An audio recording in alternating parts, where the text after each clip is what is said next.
right, so in this last,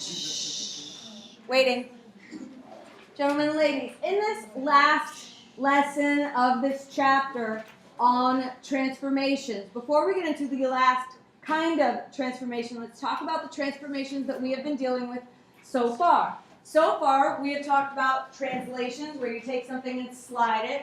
We have talked about reflections, where you take something and flip it. We've talked about rotations, where you take something and turn it. And what I would hope stands out to you about all of those transformations is that they are all isometries. The pre-image is congruent to the image in every single one of those.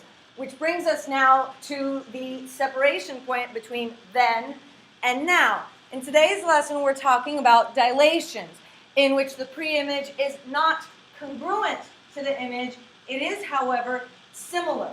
Okay, so we're dealing with enlarging something or reducing something. And just like in Chapter 7, when we were talking about similar figures, those similar figures had a scale factor. So, by the same token, when we're talking about a dilation will also have a scale factor. You want to be really, really careful when you're identifying or when you're calculating the scale factor that you remember, as indicated in your notes, it's, for example, A prime B prime over AB. Another way to put it, you might want to jot it down in your notes, is new over old. The scale factor will be the ratio of the new length over the old length. The new coordinate, perhaps, over the old coordinate. So in problem 1, they're telling us that A prime, B prime, C prime is a dilation of triangle ABC. The center of the dilation is the origin, and for our purposes in this course, the origin will always be the center of the dilation, and that makes our calculations wildly easy. So in the first part of the problem, it's asking us, is the dilation an enlargement or a reduction? You want to be really careful, again, about looking at which one is the original and which one is the new. So ABC is the original, A prime, B prime, C prime is the new. So what is this? An enlargement or a reduction? It's a reduction. That's just a visual assessment. And since I said before that the scale factor is the length of a new segment over the length of an old segment, you might be looking at that and thinking, oh no, do I have to find the length of segment A prime, B prime using distance formula and the length of AB and then set up a ratio? And yeah, you could, but you'd be making your life a whole lot harder than you need to. Because our center of dilation is the origin, does it make sense that we can just use the coordinates and the ratio of one of the old or one of the new coordinates over its corresponding old coordinate? Okay, so what I mean by that is, let's pick a point and its image. So B, which is located at 4, 5, and B prime, which very annoyingly is located at, be careful, 2, notice the scale, 2, 2.5.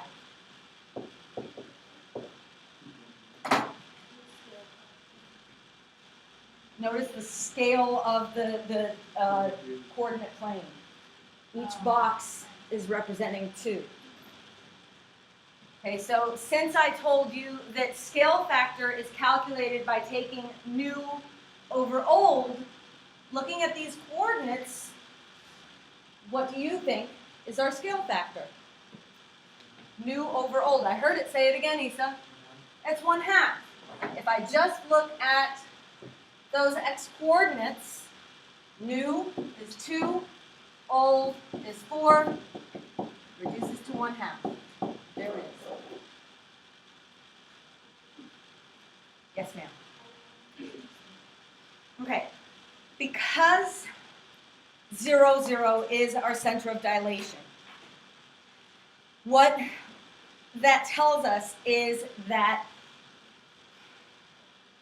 the scale factor is giving us the ratio of how far away B prime is to the origin compared to where B was to the origin. You could absolutely, could you have used the y coordinates? Absolutely, yes. Notice that 2.5 over 5 would also reduce to 1/2. Are we good? Lovely. Scale factor.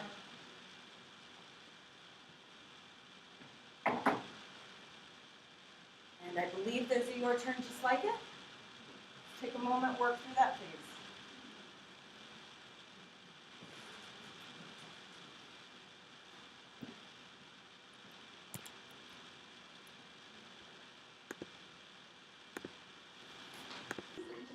The answer 1/2. And revealing our solution, the dilation is a reduction, and the scale factor is 1/2. But an interesting point was brought up to me. If you chose, let's say, K and K prime, or you chose J and J prime, and you looked at, for example, with the K and K prime, if you looked at the y coordinates, or with J and J prime, if you looked at the x coordinates, you would have been taking 0 over 0. And at that point, you may have said, that isn't the scale factor. And at that point, you really just have to rely on your critical thinking and problem solving skills to realize, okay, every point has an x coordinate and a y coordinate. If, for example, here, the x coordinates didn't give me a viable answer, try the y coordinates. Okay? Are we good on this problem? Yes, ma'am. What if the scale factor was 0? Scale factor wouldn't be 0. That's impossible. So actually, let me bring up a point about how the dilation is affected by the scale factor. So if the scale factor is, and I'm just talking about positive numbers for right now. If the scale factor is a fraction less than 1, well, we had, ladies, a scale factor that was a fraction less than 1. What kind of a dilation was it? Was it a reduction or an enlargement? It was a reduction because the new was smaller, ladies, than the original. So if the scale factor is a fraction less than 1, that means it's going to be a reduction. If the scale factor is greater than 1, then it's an enlargement. Okay, so just wanted to throw that out there while we're at it. We're good on this screen. Now kind of the opposite kind of problem. I have the scale factor. I'm trying to find where the dilated image is going to be. My center, again, is 0, 0. Notice I have a scale factor of 2. Where will the image of triangle LMN be? And I know the instructions again say graph there. As I've said before, if you feel more comfortable just identifying the 3 points, I have no problem with that. First of all, might be a good idea to identify these 3 points. L is located at -3, -2. M is located at 1, -2. N at 2, 3. So I know where my pre-image is. I know what my scale factor is. Any thoughts on what I'm going to do? You just multiply it by the scale factor. Absolutely. Anytime your center of dilation is 0, 0, which is what it will be as far as our purposes will ever go. If the center of dilation is 0, 0, and you have the scale factor, all you're doing is multiplying the coordinates of your points by that scale factor. So L prime is -6, -4. M prime is 2, -4.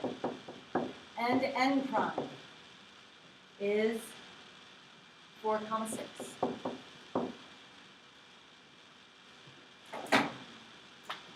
And I know I had originally written that this was a your turn, but let's go ahead and talk about it. In chapter 7, we talked about properties that prove triangles are similar. Let's refresh our memory on what they were. They were angle-angle similarity, side-side-side similarity, and side-angle-side similarity. So which of those 3 do you think I would use in order to prove that triangle LMN is similar to triangle L', M', N'?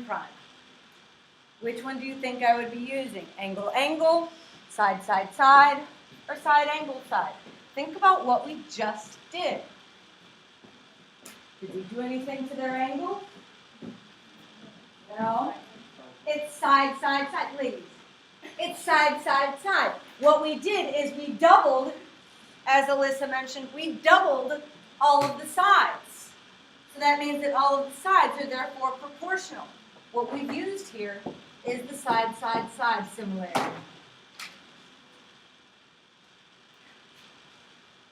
And I believe there's a problem 3 very much like this.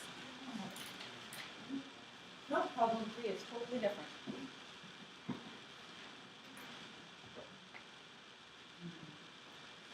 So I have a photograph that's 4 by 6. I want to enlarge it by a scale factor of 1.25. Yes, it is. Just as easy as it sounds. What will I do to find the dimensions of the new photograph, Caitlin? It's exactly what you do, yes. I get something. Oh my God. Music to my ears. Only took us all year. It only took us all year. Final lesson. Final lesson, Stop. You got stuff. No, I really didn't, honestly. I know your name is on some of these. Chapter 1. Yeah. I know about lying. All right, there's a your turn just like it. And when you finish that your turn, I ask that you look at the next 2 problems. Oh, that's thank you for calling that to my attention.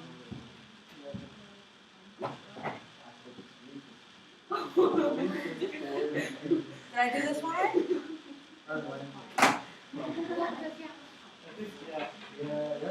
Okay. All right, and you should be ready to check your answer on that your turn. That one is 5.1. Once again, just straight multiplication. Okay, and then again, as I was saying, what I'd like you to do is treat problems 1 and 2 that are next in your notes as kind of an exploration. What I'm wanting you to do is to notice what happens when you reflect a figure over 2 parallel lines. And then I want you to realize what happens when you reflect a figure over 2 intersecting lines. If doing it with the patty paper helps, help yourself.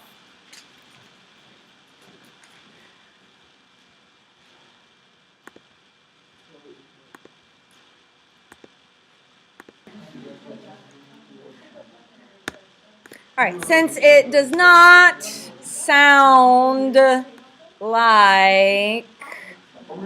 Oh, yeah, we were supposed to do that ourselves? What? You said you were teaching. Yeah, no.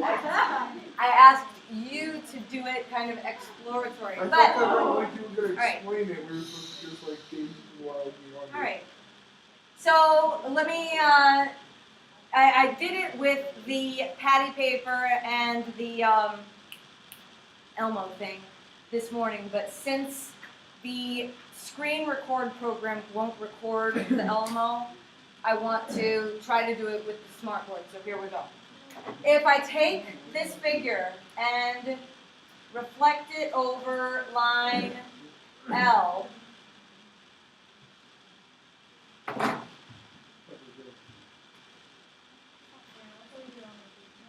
you can.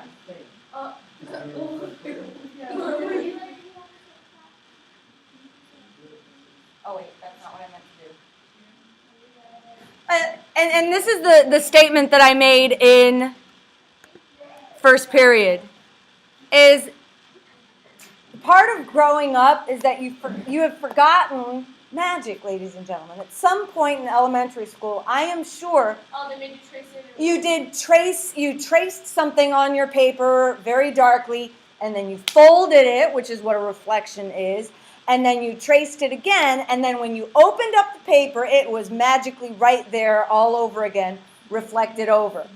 I have no idea what you're talking about. Okay? It's like when you didn't have fun. It's fun and push started, so that's it. All right. So here's what I'm trying.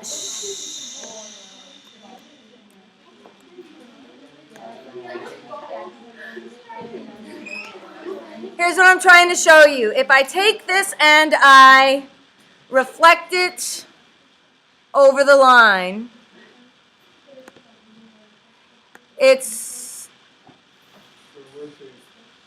going to look like it's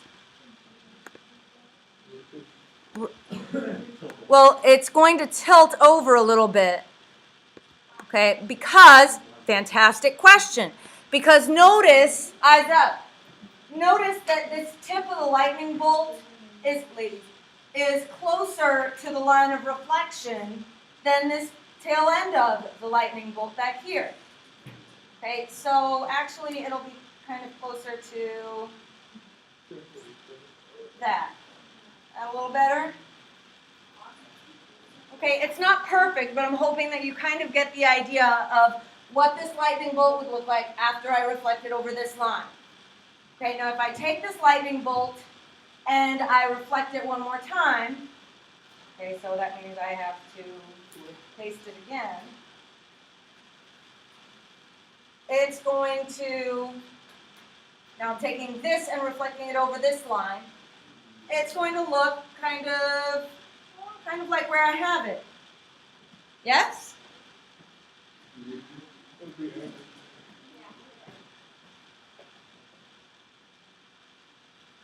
Something like that? Okay, now here's what I want you to observe. Notice that this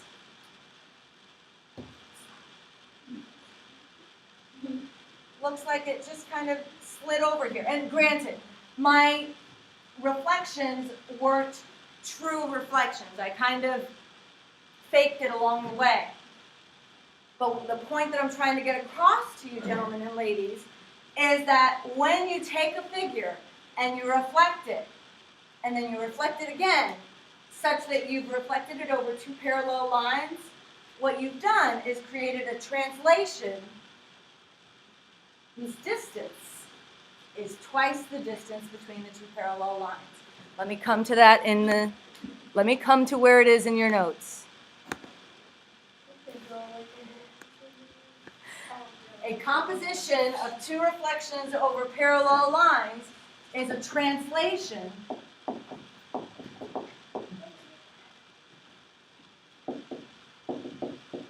twice the distance between the parallel lines.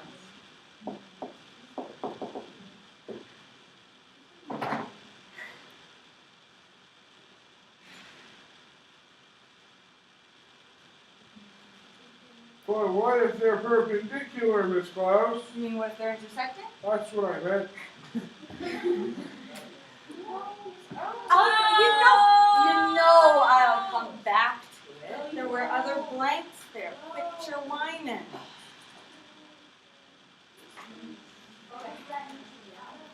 No, it's okay. No, this is Daria.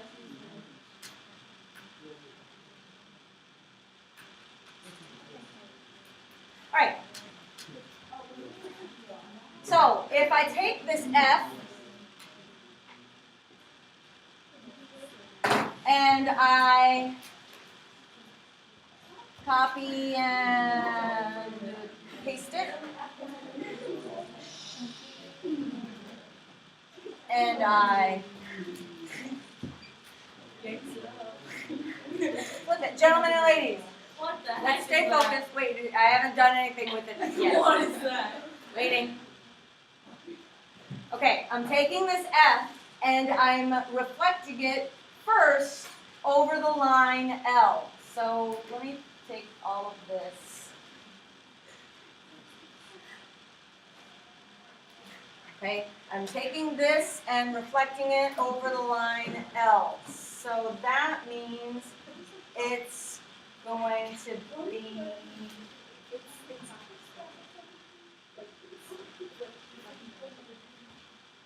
I should have flipped it left to right. Yeah. Oh, wait, well, It works like this. wait a second. Like, pulls it out.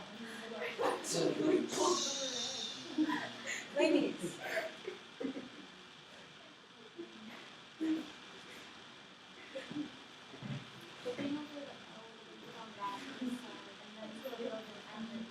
Well, all I've done so far, ladies, I know it's the last lesson.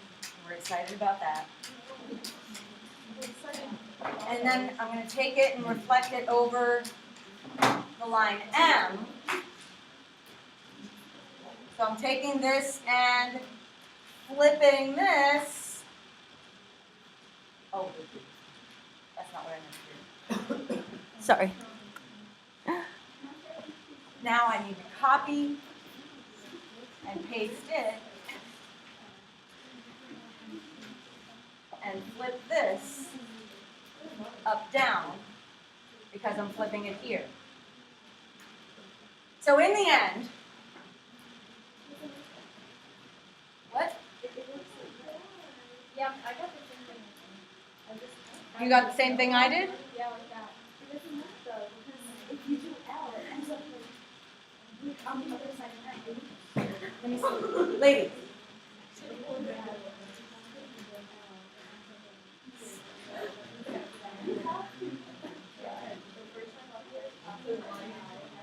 I was not like.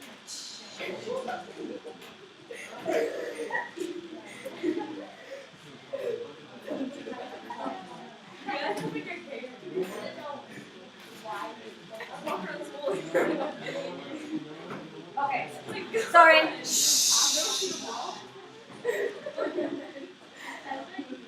All right. So Sarah was, when I make my perpendicular, that's the problem, is I didn't make a perpendicular. Oh God, what is that? Okay. All right. I tried to do this on the smart board, and that did not work. Wait, so Miss Clouse is mine wrong? Hold on. Let me. Okay. So finishing up this screen.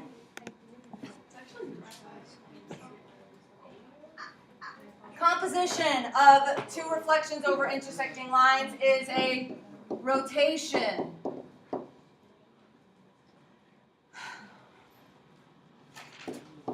Of an angle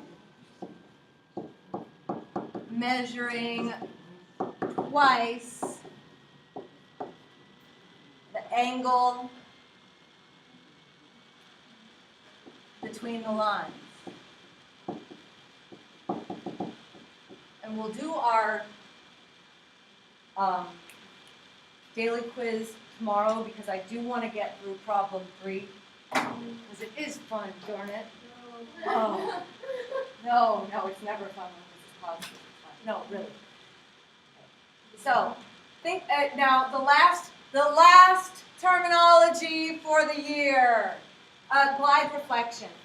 Think about what it's saying. Glide, taking something and gliding it, and then a reflection. Okay, so what you're doing is a translation and then reflecting it over a line that's parallel to that translation. So in this glide reflection, we're taking these 3 points and first, and I apologize that this notation didn't copy over onto my screen. It should look appropriate on your notes. It should have the arrow there, yes? Okay, so. And that's minus half a point. Uh-huh. Just gonna hold me to that. All right, so R prime is at 3, 4. S prime is at 6, 3. And T prime is 5, 1. Okay, so that's the first part of our glide reflection. We've taken this and slid the triangle over. The last part of it is to reflect it over the line y equals 0. But remember where the line y equals 0 is. It's just the x-axis. Remember what happens when you reflect something over the x-axis. No. The x stays the same. The y changes sign. Visualize it. Look at it. I'm not going over left or right anymore. I'm changing my up and down. Okay, so our, let's call it double prime, is at 3, -4. And S double prime is at 6, -3. And T double prime is at 5, -1. And that concludes